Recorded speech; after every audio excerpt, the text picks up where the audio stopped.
Nombreux sont les héros et martyrs tombés durant l'âge du chaos. Alors que les royaumes s'embrasaient, mères, pères, frères et sœurs ont défié les puissances de la ruine jusqu'à leur dernier souffle, quand bien même leur sacrifice aurait été vain. Mais quelqu'un avait été témoin.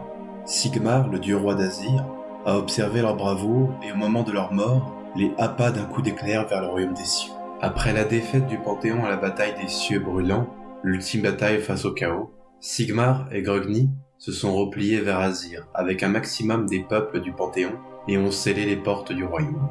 Le dieu roi et le grand forgeron se sont alors attelés à la création d'une armée unique, constituée de guerriers quasi immortels pouvant rivaliser avec l'éternel renouvellement des hordes de démons. Le berceau de cette armée est le Sigmarabolum, un anomonde érigé autour de Malus, une sphère située dans le ciel d'Azir, mieux connue par certains comme le monde qui fut.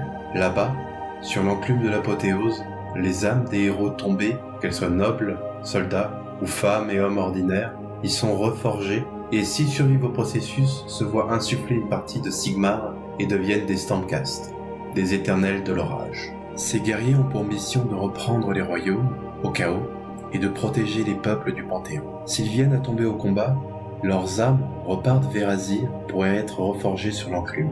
Cela peut aussi bien durer quelques secondes que plusieurs siècles, et chaque mort leur marquera aussi bien le corps que l'esprit. Si cela se produit trop de fois, certains éternels oublient qui ils étaient, et d'autres deviennent des guerriers de foudre, des âmes rejetant la reforge qui deviennent instables et ne peuvent plus être ramenées, mais ne peuvent pas vraiment mourir non plus, et restent prisonniers dans cet état. C'est pourquoi la chambre sacro-sainte, l'une des chambres de corps d'armée qui constituent les hostes et des éternels, a la mission de chercher une solution à ce défaut dans le reforgement. À la tête de cette armée, Sigmar appointa le Célestin Prime, le premier éternel qui a été forgé, et qui au début de sa création est resté inanimé, jusqu'à ce que Sigmar posa le Galmaraz, le marteau divin, dans sa main. Certains pensent qu'il était un ancien grand seigneur ou roi durant sa vie, d'autres qu'il est l'esprit du Galmaraz lui-même, dirigeant le corps comme un vaisseau. Lorsqu'il joint ses frères et sœurs Stormcast au combat, il porte les couleurs de leur host,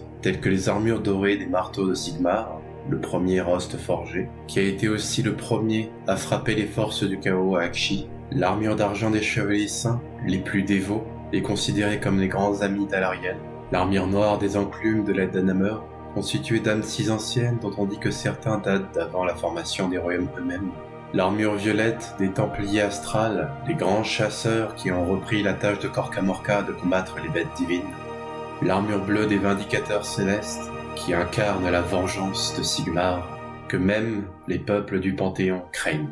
En dehors des combats, les éternels restent par l'esprit des humains. Certains cherchent leurs identités oubliées, d'autres trouvent leurs anciennes cultures ou descendances. Ce genre de comportement n'est pas interdit par la plupart des hostes, afin que les éternels n'oublient pas pourquoi ils combattent. Les Stormcast ont fortement été inspirés par les Einherjar de la mythologie nordique, des guerriers tombés au combat qui sont amenés au Valhalla pour combattre le Ragnarok, la fin des temps.